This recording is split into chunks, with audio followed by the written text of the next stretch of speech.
Shahre turned to نیهان. Show me your cousin and the girls around him, so that I can understand what kind of personality he has. Then I will send him the right and effective options.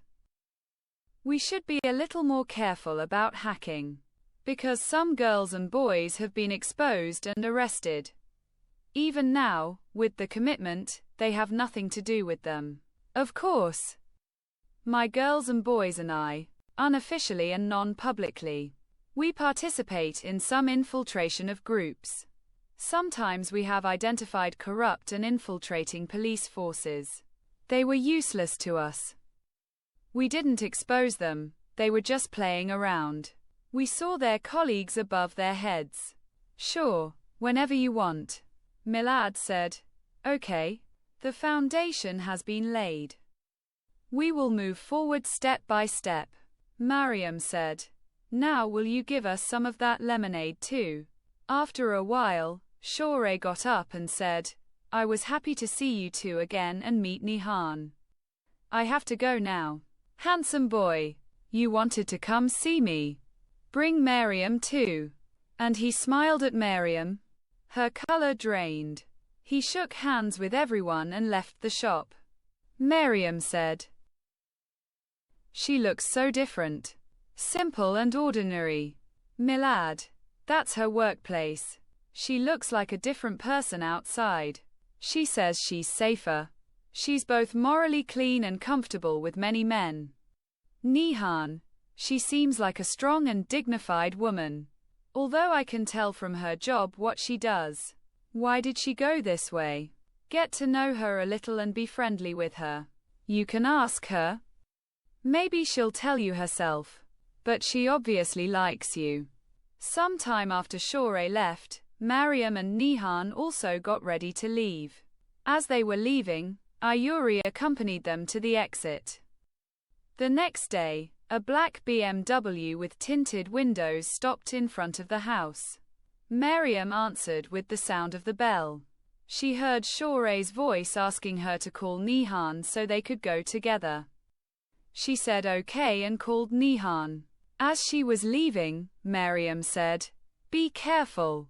نیهان smiled and said, Don't worry, I'll be back before noon.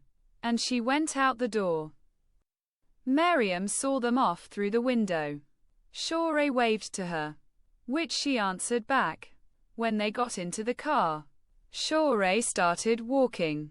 Then she said to نیهان, Are you afraid of me? No. Why should I be afraid? Shahre put her head close to him and smelled him and said, You don't smell fear, but worry. I'm a wolf. But this time I want to help a lamb. I'm not a lamb. The wolf is the same. But I want to be a wolf. Shahre smiled and howled and said, Let's go. She stepped on the gas. نیهان laughed at her move. With نیهان's guidance, she stopped near Serena's company. She played the song Jade and said, Stay here and enjoy. There's something you want in the car's refrigerator. I'll go give the honor of meeting your cousin.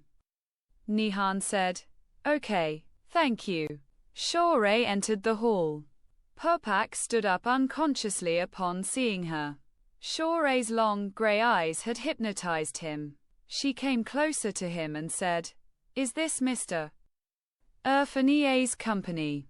Yes, ma'am. Do you want me to tell them? They're not a company. They're going out for work. I have something to do. Shahre leaned towards him and examined his face and said, Your makeup is too much. Instead of painting all behind your eyes, give them a soft shadow towards your hair. Apply a little gloss on your cheeks. This way, instead of blushing, you will look away, my dear. Popak said in surprise. Yes, ma'am. Shahre quickly examined the surroundings. From the corners of the walls, door locks, security cameras and the entrances and exits of the building. Then she said to Popak, Do you have two new girls here? Helena and Donya. I want to see them. Maybe we are related. Popak called them and informed them. When they arrived, Shore went towards them and said warmly and with a smile, "Wow. Wow. What girls. Just like they told me. Do you have time to talk for a while?" Helena and Donya looked at each other in surprise. Donya said, "Yes, please come to my room. It's 10 o'clock now. We have time to rest." "Great." Then she continued to Popak. "Thank you too. You can change your makeup. You can also impress your boss. For a secretary, especially single and looking to win the heart of my boss. Very good." And then she showed the ring on her finger and said, "I'm speaking from experience. You know it yourself. Let's go, girls." Helena and Donya continued to look at this tall woman. Her face and her tongue in amazement. After a while, they all went to Helena's room in the archive. After they brought them tea and cake and were left alone, Helena asked, "Excuse me, madam. Who are you? How do you know us?" "Call me Shore." Then she said more calmly, "I came on behalf of Milad and نیهان. I'm supposed to be an eye and ear here, to give a timely update to Serena, نیهان's boss and cousin. I think I've introduced myself completely." Donya: "Yes, Shore. Milad hasn't introduced you to us yet. Well, I'll be the winner. He shouldn't show me everywhere. Only where it's necessary." Donya and Helena laughed.